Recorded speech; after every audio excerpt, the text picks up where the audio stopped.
روزہ اطہر صلی اللہ علیہ وسلم پہ حاضر ہونے والا شخص کس طرح حاضر ہو؟ ادب، خشوع اور تواضع کو لازم پکڑ کر، ادب، خشوع اور تواضع کو لازم پکڑ کر، حیت کے مقام پر اپنی نگاہوں کو جھکا کر، جیسا کہ آپ کی حیات طیبہ میں صحابہ کرام آپ کے سامنے کھڑے ہوتے تھے، اسی طریقے سے ان آداب کے ساتھ وہاں کھڑا ہو جائے، اور زیادہ دیر وہاں کھڑا ہونے دیتے نہیں ہیں۔ تو جب آپ باب السلام سے داخل ہوں تو باب السلام سے داخل ہوتے ہی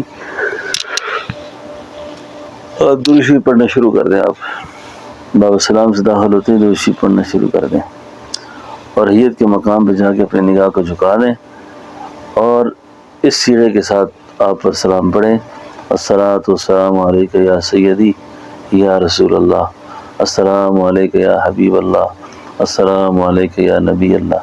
ٹھیک ہے نا؟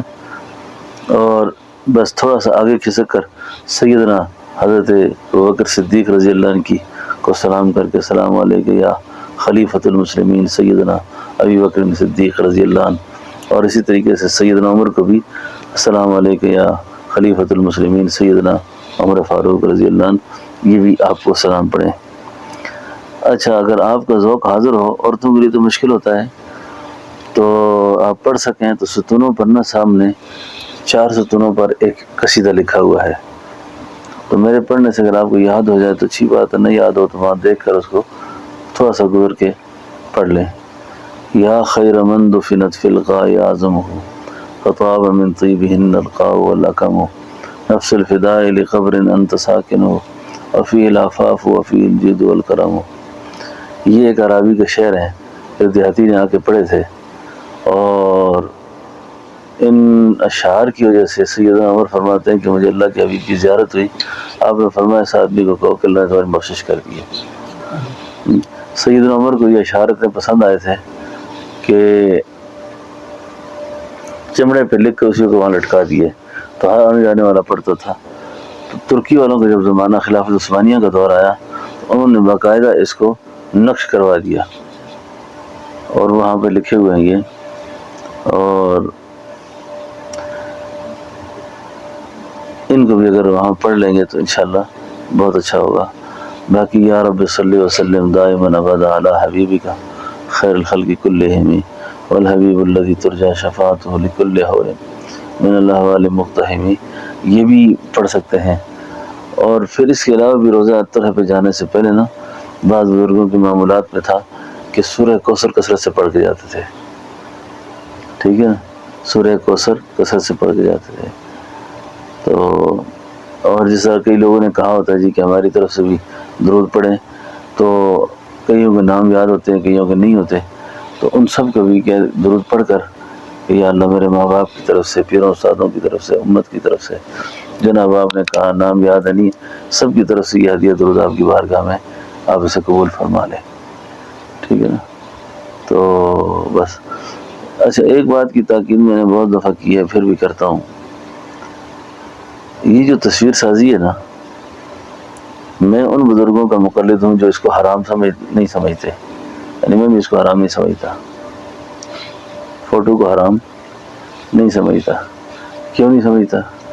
یعنی میں ان بزرگوں کا مقلد ہوں جو اس کو حرام نہیں سمجھتے، لیکن ایک چیز ایسی ہے کہ جو انتہائی بے ادبی اور اس مقام پر حرام سے بھی زیادہ خطرناک ہے۔ روزہ اطہر کے سامنے کھڑے ہو کے فوٹو کھنچوانا بہت بڑی بے حیائی ہے، بہت نامناسب ہے کہ آپ جب سلام کے لیے جا رہے ہوں تو ساتھ سیلفیاں لے رہے ہوں تاکہ لوگوں کو پتہ چلے جی میں روزے پہ حاضر ہوا ہوں۔ ایسا نہیں کرنا چاہیے، ایسا نہیں کرنا چاہیے۔ یہ تو وہ مقام ہے جہاں پر جنید اور بایزید جیسی ہستیاں سانس روک کے گزرے ہیں کہ بے ادبی نہ ہو جائے۔ اب جہاں کیمرے کے فلش بار بار لگیں تو یہ اچھا نہیں ہے۔ اچھا، اس سے اگلی بات یہ ہے، بیت اللہ کے اندر اور روزہ انور کے سامنے یہ ساتھی سن لیں میری بات، فوٹوؤں سے گریز کرے۔ بڑی مصیبت یہ ہے کہ آگے سے لوگ بحث شروع کر دیتے ہیں یہ حرام ہے حلال ہے، اس کی حرام حلال کی بات ہی بھی نہیں کرنا چاہتا۔ اگر علماء نے کوئی گنجائش بنائی ہے وہ الگ مسئلہ ہے، کہ الگ عنوان ہے پورا، صرف اور صرف کہنے کا مقصد یہ ہے کہ آپ بیت اللہ میں کھڑے ہیں، آپ روضہ اطہر کے سامنے کھڑے ہیں، ان دو مقامات کی بے ادبی نہ کریں، کیونکہ عبادت کوئی ایسی بھی ہونی چاہیے جو ان کیمرہ ہو نا، ان کیمرہ عبادت ہو، یعنی ہر عبادت کیمرے کی اس میں لے آنا یہ ٹھیک نہیں ہے نا۔ وما امروا الا لیعبدوا اللہ مخلصین لہ الدین، تو اس کا بہت زیادہ خیال رکھنا ہے۔ تو پھر جب آپ باہر نکل جائیں وہاں زیادہ سار نہ کریں، یہ ہمارے لیے بڑی غنیمت ہے کہ ہم روزہ اطہر کو دیکھ رہے ہیں، دور سے دیکھ رہے ہیں یا قریب سے دیکھ رہے ہیں۔ وہاں جو لوگ کھڑے ہوتے ہیں جس کو ہم رش کہتے ہیں نا، وہ بڑا بھیڑ ہے جی، بہت رش ہو گئی ہے، اس کو رش نہ کہا کریں، اس کو بھیڑ نہ کہا کریں۔ بھیڑ رش بازاروں میں ہوتی ہے، اس کو کہیں عاشقوں کو ہجوم ہے۔